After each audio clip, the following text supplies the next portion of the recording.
African Americans built this nation. You built this nation.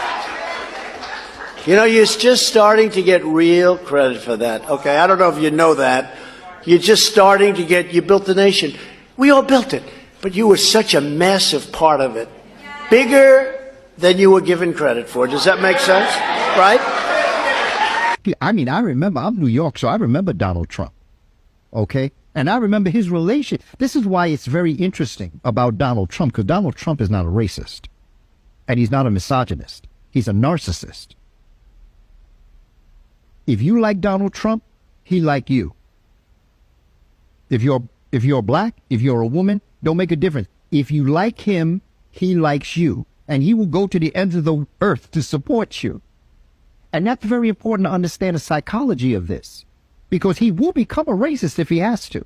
He will become a misogynist if he has to. If it fits his narcissistic plan, he will become this. But let me tell you something. I remember Studio 54. And I remember the places where Donald Trump would end up. He used to go to rappers' parties.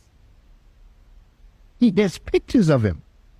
In 1992, when they interviewed Donald Trump, he said if he could come back in his next life, he'd want to come back as an educated black man.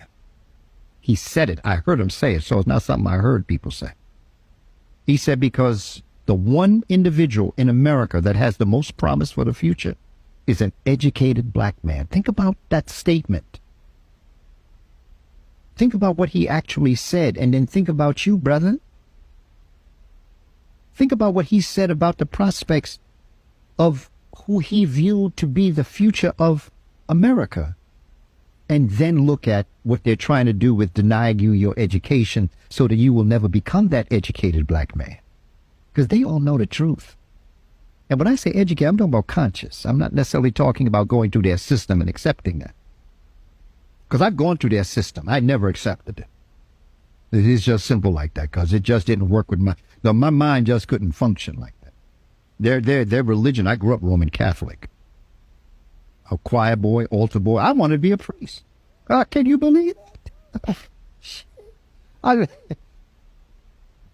But the fact is that as I went through this process, like when I turned 13, 14, and I started seeing that priests couldn't date, couldn't be